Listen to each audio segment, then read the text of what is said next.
देखिए हम लोग पढ़ने जा रहे हैं एक्सक्रीशन प्रोसेस। एक्सक्रीशन प्रोसेस में क्या होता है, ड्रग और उसके मेटाबोलाइट जो है इरिवर्सिबली ट्रांसफ़र होते हैं from internal to external environment में।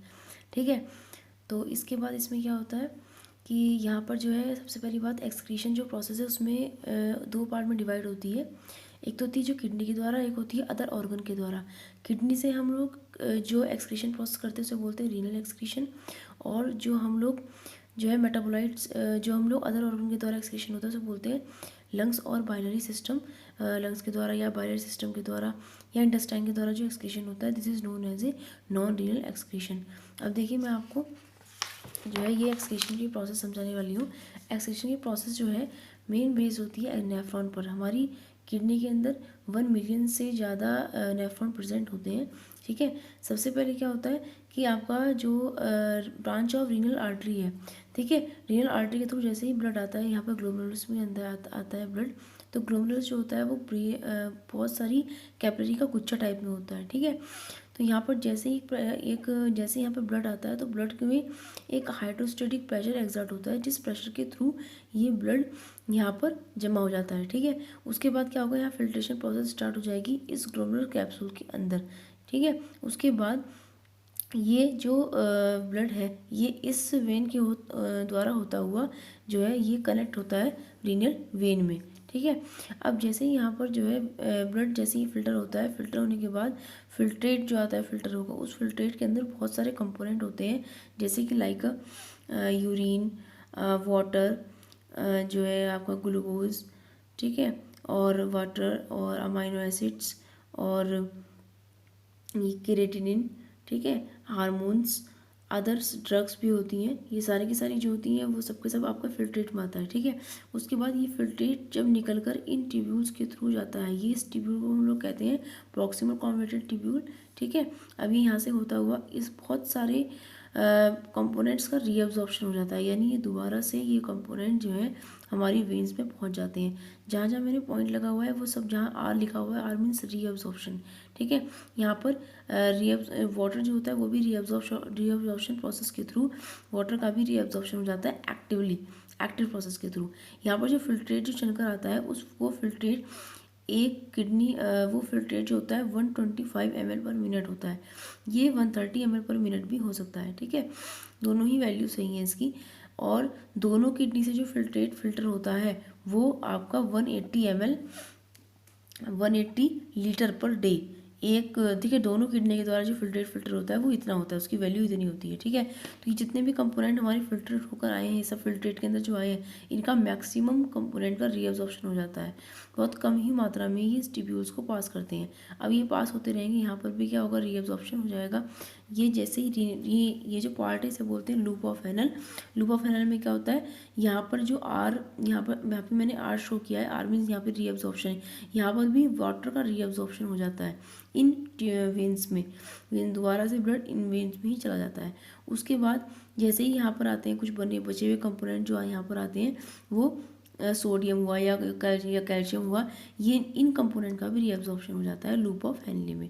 उसके बाद यहाँ पर जो भी, अब यहाँ पर जो आएगी, जो भी कंपोनेंट बचे हुए रहेंगे उसमें सपोज सोडियम बच गया या क्लोराइड बच गया या मैग्नीशियम आयन बच गया, इन सब का भी रीअब्जॉर्प्शन हो जाता है।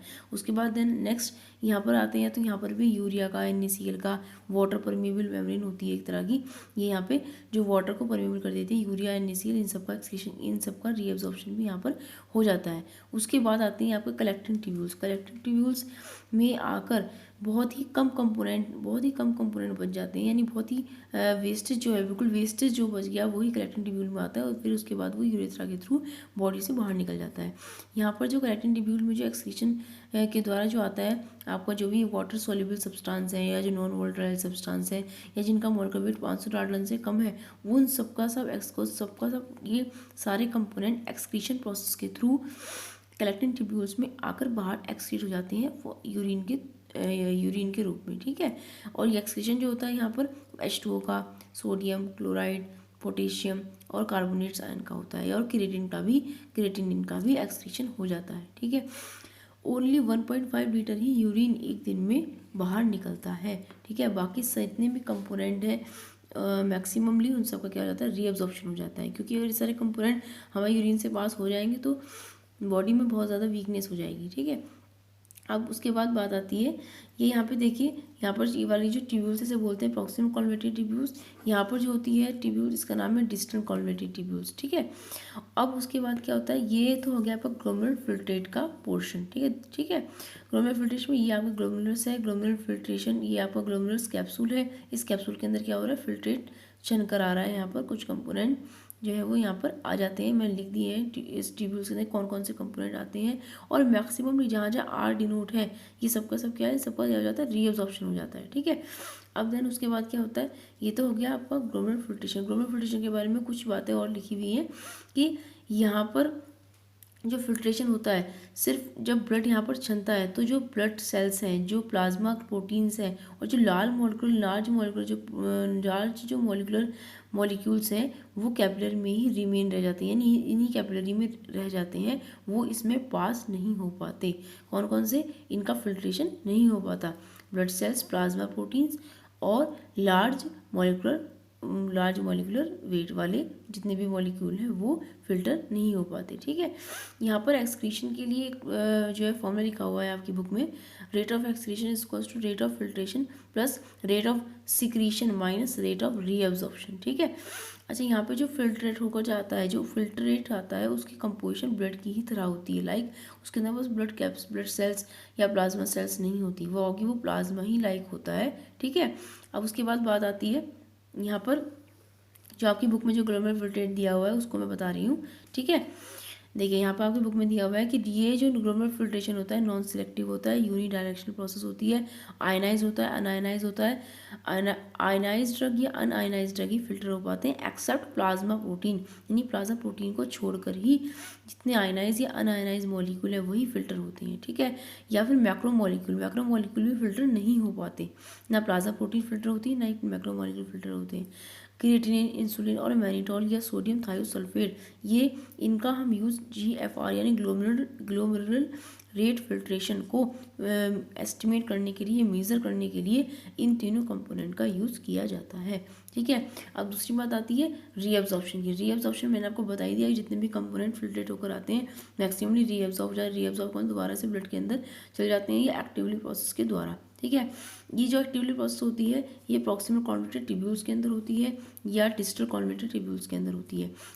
ये सॉरी डिस्टल में नहीं होती, सॉरी, ये प्रॉक्सिमल कॉन्वेटिव ट्यूब्यूल्स के अंदर ही होती है। और मैक्सिमम जहाँ पर मैंने ये लाइनिंग लगाई दिखाई गई है, या लूप ऑफ हैनले में भी, और यहाँ डिस्टल में भी होता है रीअब्जॉर्प्शन इन सब कंपोनेंट का, ठीक है। उसके बाद यहाँ पर डिस्टल जो कलेक्टिंग ट्यूब्यूल्स के पास में जो ट्यूब्यूल्स है उसका भी यहाँ पर भी कुछ कंपोनेंट का रीअब्जॉर्प्शन होता है, ठीक है। जहाँ जहाँ मैंने आर शो किया है this is known as a reabsorption, यानी इनका दोबारा से ब्लड के अंदर, इन वेन्स कैपिलरीज के अंदर पहुँच जाना। थर्ड बात आती है सिक्रीशन की। सिक्रीशन मीन्स क्या होता है कि अब कुछ कंपोनेंट जो फिल्ट्रेट होने से रह गए हैं, जैसे लाइक अ पेनिसिलिन, एस्प्रिन, या कुछ कंपोनेंट जिनका फिल्ट्रेशन यहाँ नहीं हो पाया, वो सिक्रीशन प्रोसेस के थ्रू, यानी वो इन कैपिलरीज से निकल कर दोबारा से इस कॉन्वेटेड ट्यूब्यूल्स के अंदर आते हैं, और कॉन्वेटेड ट्यूब्यूल्स क्या करती है, उनको दोबारा से उनको सिक्रीशन के माध्यम के थ्रू ये इस ट्यूब्यूल्स के अंदर आ जाते हैं। जब इस ट्यूब्यूल्स के अंदर आ जाते हैं तो कुछ का तो रीअब्जॉर्प्शन हो जाता है, और कुछ कलेक्टिंग ट्यूब्यूल्स के थ्रू माध्यम से ये बाहर निकल जाते हैं, बॉडी से एक्सक्रीट हो जाते हैं। एस्प्रिन, जो पेनिसिलिन जो ड्रग है, ये पेनिसिलिन और एस्प्रिन, इन दोनों का जो यहाँ पर रिटेंशन टाइम होता है ग्लोमेरुलस में वो बहुत ही कम होता है, इसीलिए वो यहाँ से फिल्टर नहीं हो पाती, और उनका जो रीअब्जॉर्प्शन होता है या उनका जो फिल्ट्रेशन होता है वो सिक्रीशन माध्यम के थ्रू होता है। सिक्रीशन इस वेन्स द्वारा, इन वेन्स का जो कनेक्शन होता है इन ट्यूब्यूल से, इनके थ्रू ये आकर यहाँ पर जाती है। मैं जो एरो लगाई, जितना मैंने पर्पल कलर का ये शो किया है, ये सबका सब क्या है, सिक्रीशन है, ठीक है। अब उसके बाद यहाँ पर आती है ये सब, उसके बाद ये सब कंपोनेंट जो है वो एक्सक्रीशन माध्यम के थ्रू ट्यूब्यूल कलेक्टिंग ट्यूब्यूल से होते हुए एक्सक्रीट हो जाते हैं बाहर की तरफ, ठीक है। हमारी बॉडी में ओनली 1.5 लीटर ही यूरिन जो है पूरी दिन में पास होता है, ठीक है। नेक्स्ट पॉइंट है, देखो 99% जो फिल्ट्रेट जितना चुनकर आया है ग्लोमेरुलस से उसका मैक्सिममली रीअब्जॉर्ब हो जाता है, वो ओनली 1 या 1.5% ही एक्सक्रीट होता है बॉडी से, ठीक है। अब ये जितनी भी कैपिलरीज हैं जो भी लौटा कर ले जा रही हैं, जितनी भी कैपिलरीज हैं, ये कैपिलरीज जो हैं ये सब के सब जुड़ी हुई होती हैं रीनियल रीनियल वेन से, ठीक है। और रीनियल वेन में दोबारा से ये हमारी जो ब्लड है ये दोबारा से लोकल टिश्यूज़ में से होता हुआ फिर हार्ट में चला जाता है। उसके बाद देखिए इस ग्लोमेरुलस को जो ग्लोमेरुलस कैप्सूल है इसको बोवन कैप्सूल भी कहते हैं स्टूडेंट्स। और यहाँ पर जब ब्लड आ रहा है तो इस पर एक प्रेशर होता है, हाइड्रोस्टेटिक प्रेशर जिसे बोलते हैं, ठीक है। हाइड्रोस्टेटिक प्रेशर जो होता है ये 1.5 लीटर पर मिनट होता है, ठीक है। और यहाँ से जो होता है लो प्रेशर से आता है ब्लड, लेकिन क्योंकि यहाँ की जो नलिकाएं होती हैं वो मोटी होती हैं और जैसे जब ये कैपिलरी में घूमता है यहाँ, तो ये कैपिलरी क्या हो जाती है, यहाँ पे जो आता है ये यहाँ पे पतली हो जाती हैं, तो यहाँ से लो प्रेशर से ये ब्लड जो है हाई प्रेशर की तरफ जाता है, ठीक है। ठीक है, ये हो गया आपका ग्लोमेरुलर रेट फिल्ट्रेशन प्रोसेस, ये स्ट्रक्चर होगी नेफ्रॉन की, ठीक है। नेक्स्ट देखिए, मैंने आपको रीअब्जॉर्प्शन के बारे में बता दिया है, लेकिन जो आपकी बुक में लिखा हुआ है वो मैं आपको समझा रही हूँ। सबसे पहली बात आती है एक्टिव ट्यूबुलर सिक्रीशन की। सिक्रीशन जो प्रोसेस है वो मैंने आपको बताया है कि भाई वीन से दोबारा से इस प्रोसेस के थ्रू सिक्रीशन मैंने बता दिया था आपको कि जितना मैंने पर्पल कलर का मार्क किया सब सिक्रीशन ही है। ये कंपोनेंट जो है वेन्स के माध्यम से जो है यहाँ पर हमारी डिस्टल कॉम्प्लेक्स ट्यूब्यूल्स के अंदर आते हैं और इनका सिक्रीशन के माध्यम से ही आते हैं और देन फिर ये एक्सक्रीट हो जाते हैं, ठीक है। देखिए जो आपकी बुक में लिखा हुआ है थ्योरी वो क्या है कि एक्टिव ट्यूबुलर सिक्रीशन जो प्रोसेस है वो कैरियर मेडिकेट प्रोसेस है। कैरियर मेडिकेट प्रोसेस आप लोग समझते हो कि कैरियर वहाँ पर चाहिए ले जाने के लिए, ठीक है। और दूसरी बात ये कि ये एक एक्टिवली प्रोसेस होती है, इसके लिए एनर्जी डिपेंडेंट भी होती है, एनर्जी इसके लिए चाहिए, एटीपी के रूप में इसको एनर्जी चाहिए तभी ये प्रोसेस होगी। तो एक्टिव ट्यूबुलर सिक्रीशन जो क्या है कैरियर मेडिकेट प्रोसेस होती है और इसमें दो मैकेनिज्म काम करती हैं। एक तो होता है secretion of organic acid anion और दूसरे होते हैं secretion of organic basic cations. ये दोनों तरह की एक तरह से आप ट्रांसपोर्टर समझ लीजिए, दोनों तरह से ट्रांसपोर्टर लगे हुए होते हैं सिक्रीशन माध्यम को चलाने के लिए, ठीक है। और ये दोनों ही जो है बाई डायरेक्शनल प्रोसेस होती हैं, इसमें इसके अंदर से सिक्रीशन भी होता है और उसके अंदर से रीअब्जॉर्प्शन भी होता है, जैसे कि फॉर एग्जाम्पल यूरिक एसिड, ठीक है। तो ये रीअब्जॉर्प्शन का भी काम करती है और सिक्रीशन का भी काम करती है, ठीक है। उसके बाद क्या है इस पर पीएच का और प्लाज्मा प्रोटीन का कोई भी इफेक्ट नहीं पड़ता। अगर कोई बाउंड ड्रग है तो वो पहले डिसोसिएट होगी, अनबाउंड में बदलेगी, उसके बाद वो एक्सक्रीट होगी। कुछ ड्रग जो होती है उनकी एक्सक्रीशन वैल्यू जो होती है कभी कभी नॉर्मल जीएफआर से, नॉर्मल ग्लोमेरुलर रेट फिल्ट्रेशन से भी ज़्यादा हो जाती है। नॉर्मल कितना होता है 130 ml पर मिनट या 125 ml पर मिनट, उससे भी ज़्यादा हो जाती है वैल्यू। कैसे ज़्यादा होती है, जैसे कि फॉर एग्जाम्पल पेनिसिलिन का जो क्लियरेंस है वो 500 ml पर मिनट है, ठीक है। यानी ये नॉर्मल से क्या है ज़्यादा है क्योंकि सिक्रीशन के माध्यम के थ्रू आ रही है। दूसरा ऐसे agent which are use a major active tubular secretion filtration as well as secreted कुछ जो इस तरीके के जो एजेंट हैं उनको हम क्या करते हैं एक्टिव ट्यूबुलर सिक्रीशन के माध्यम के थ्रू उनको मेजर भी कर सकते हैं, उनको फिल्टर किया जा सकता है या उनको सिक्रीटन माध्यम के थ्रू उनको सिक्रीट भी कर सकते हैं। वो फिल्ट्रेट भी होते हैं, कुछ परसेंट में फिल्ट्रेट होते हैं और कुछ वो सिक्रीट भी हो सकते हैं और वो उसके बाद फिर ब्लड से क्या हो जाते हैं रिमूव हो जाते हैं। ब्लड से रिमूव होने पर कुछ कंपोनेंट का जीएफआर जो है वो 600 से 700 ml पर मिनट का तक भी पहुंच सकता है, ठीक है। कुछ ड्रगें ऐसी हैं जैसे कि पैरामाइनो हिपोइक एसिड और पोलर ड्रग्स लाइक आइडोपैरोक्साइड, इन दोनों कंपोनेंट्स का यूज़ हम एक्टिव सिक्रीशन को डिटरमाइन करने के लिए इन दोनों कंपोनेंट को एज ए मार्कर ड्रग भी यूज़ किया जाता है, ठीक है। नेक्स्ट पॉइंट आता है ट्यूबुलर रीअब्जॉर्प्शन। ट्यूबुलर रीअब्जॉर्प्शन में क्या होता है, रीअब्जॉर्प्शन जो होता है ड्रग का वो GFR ml 130 ml पर मिनट से क्या होता है कम होता है।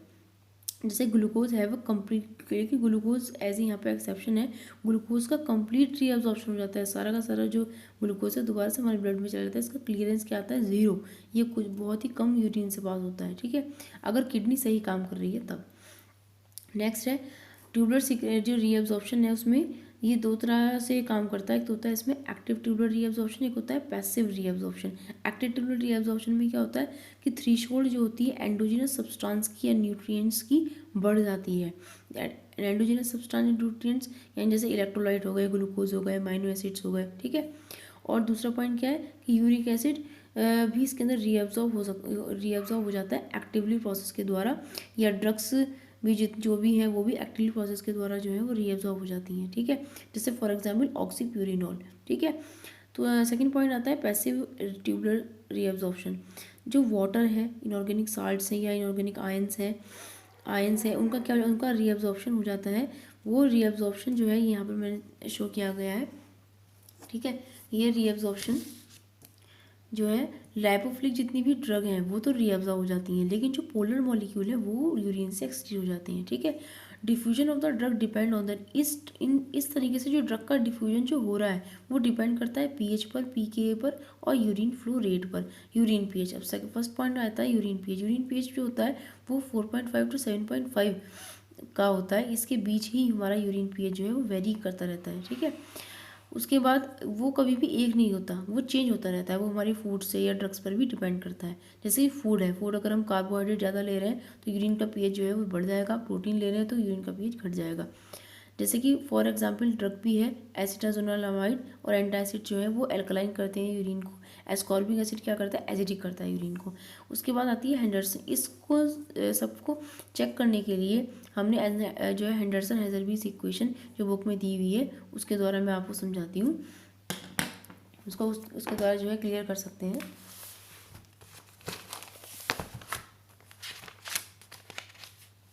देखिए हेंडरसन इक्वेशन में क्या है, pH equals to pK, weak acid के लिए only pH equals to pK log ionize upon unionize, ठीक है।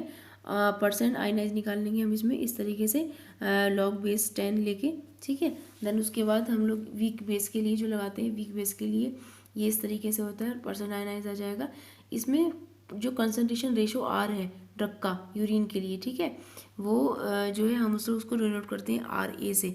Are A equals to U upon P 1+, ये इस तरीके दोनों इक्वेशन को हम क्या करते हैं सॉल्व कर लेंगे, ठीक है। ऊपर नीचे रख के हम इसको सॉल्व कर लेंगे। वीक एसिड के लिए ऐसे ही सेम वीक बेस के लिए कर लेंगे, इक्वेशन को सॉल्व कर लेंगे। अब इस इक्वेशन के माध्यम से हमें क्या पता लगा, आर ए पता लगा। आर ए मीन्स क्या है, concentration R is of drug, drug का कंसंट्रेशन आर क्या चीज़ है, urine and to that in a plasma, ठीक है। यू अपॉन पी, यू मतलब यूरिन और पी मतलब प्लाज्मा, दोनों में ratio it is known as A R, R या आर ए, ठीक है। उसके बाद है नेक्स्ट, यहाँ पर टेबल दी हुई है रीनल क्लियरेंस की। देखिए आयनाइज और आयनाइज, अगर ड्रग एसिड है, ठीक है, एसिड का पीके क्या है 2 है, वो कैसी नेचर में स्ट्रॉन्ग में है, तो उसका परसेंट आयनाइज कितना आएगा 99.7 और क्लियरेंस कितना होगा 0.001 और परसेंट आयनाइज कितना होगा 99.9099, ठीक है। इस तरीके से ये अलग अलग पीएच पर दिखाया गया है कि यूरिन पीएच अगर 4.5 है तो उसको उसका जो क्लियरेंस आ रहा है वो इतना आ रहा है। अगर 6.3 पीएच है, यूरिन पीएच देखिए वैल्यू दिखी हुई है ऊपर, अगर 6.3 पीएच है तो इसकी क्लियरेंस वैल्यू आएगी ये, और अगर यहाँ पर 7.5 है पीएच वैल्यू तो यहाँ पर आएगी ये। इस तरीके से अलग अलग ड्रग का दिखाया गया है। अगर वीक एसिड ड्रग है, देखिए उसका स्टॉपी के वैल्यू जो है बढ़ गई, ठीक है। वीक एसिड वीक बेस जो होती हैं या वेरी वीक जो ड्रग होती हैं उनका पी के वैल्यू ज़्यादा होती है, ठीक है। और पर्सन आयनाइज जो वैल्यू आई वो इतनी आई, क्लियरेंस उसका इतना आया। इस तरीके से हम लोग अलग अलग पीएच पर हम अलग अलग एसिड्स के साल्ट्स का या अलग अलग जो ड्रगें हैं उनका हम लोग क्लियरेंस देख सकते हैं, ठीक है। ऐसे ही सेम बेस के लिए है, बेस में भी सेम ऐसे ही दिया हुआ है कि अगर स्ट्रॉन्ग बेस है ड्रग, ठीक है, तो उसका क्लियर पर्सन आयनाइज इतना है और क्लियरेंस उसका इतना है। और अगर आपकी वीक एसिड की ड्रग है, वीक बेस की ड्रग है तो यहाँ पर इतना है, और अगर वेरी वीक ड्रग है तो यहाँ पर इतना है, ठीक है। ये आपको टेबल जो है लर्न करनी है, ठीक है। इस तरीके से यहाँ पर जो हमारे पास आया क्लियरेंस वो क्या आया, C upon P into urine flow rate, यानी यूरिन मतलब यू मतलब यूरिन और पी मतलब प्लाज्मा, दोनों का रेशियो जो है वो इंटू यूरिन फ्लो रेट। इस इक्वेशन से यानी इस फॉर्मूले से हम क्लियरेंस आर को निकाल सकते हैं, ठीक है। अब उसके बाद आता है कि पीएच डिपेंडेंट, पीएच किस तरीके से, पीएच पीके और लाइपोफिलिसिटी किस तरीके से एक दूसरे पर जो है डिपेंडेंट है, ठीक है, वो आपको देखना है।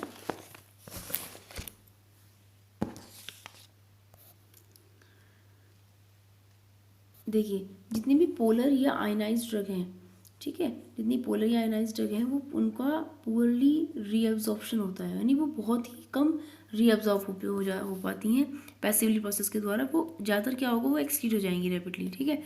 उसके बाद लाइपोफिलिक जितनी भी ड्रग होती हैं उनका मैक्सिमम भी रीअब्जॉर्प्शन हो जाता है, लेकिन यदि वो अनआयनाइज फॉर्म में है, ठीक है, आयनाइज होंगी तो वो एक्सक्रीट हो जाएंगी, ठीक है। अब उसके बाद है combined effect of the urine pH, drug P के लाइपोफिलिसिटी, ये तीनों का कंबाइंड इफेक्ट है। देखिए फटाफट जल्दी से, फर्स्ट पॉइंट है अगर एसिडिक ड्रग है, डी यानी ड्रग, ठीक है, एसिडिक ड्रग है या बेसिक ड्रग है, तो क्या होगा, अगर वो पोलर है और अनआयनाइज फॉर्म में है तो वो नॉट रीअब्जॉर्ब, वो रीअब्जॉर्ब नहीं होगी, यानी दोबारा से ब्लड के अंदर नहीं जाएगी, वो क्या हो जाएगी, एक्सीड हो जाएगी।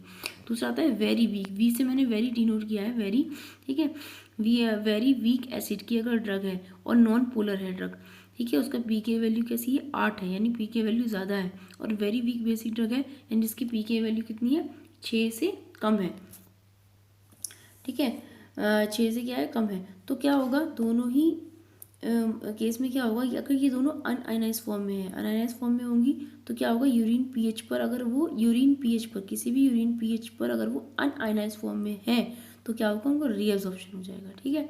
दूसरा है स्ट्रॉन्ग एसिड ड्रग, जिनकी पीके वैल्यू जो है 2 से छोटी है, 2 के बराबर है, और स्ट्रॉन्ग बेसिक अगर जिनकी वैल्यू 12 से बड़ी है, 12 से छोटी है, जैसे कि आपका क्रोमेग्लाइकिन या या फिर ग्लूटाथीन, ये दोनों ही ड्रग अगर आयनाइज हैं तो आयनाइज होंगी तो क्या होगा, ये रीअब्सॉर्ब नहीं होंगी, इनका एक्सक्रीशन हो जाएगा, ठीक है।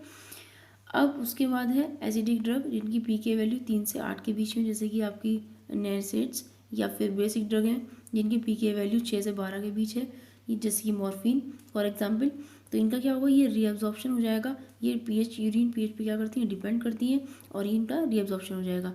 अगर इस तरीके से अलग अलग जो है ड्रग अलग अलग पीएच पर और अलग अलग पी के वैल्यू पर क्या होती है, अगर वो यूरिन पीएच पर आयनाइज फॉर्म में है तो उनका एक्सक्रीशन हो जाता है, और अगर वो अनआयनाइज फॉर्म में है तो वो उनका रीअब्जॉर्प्शन हो जाता है, ठीक है।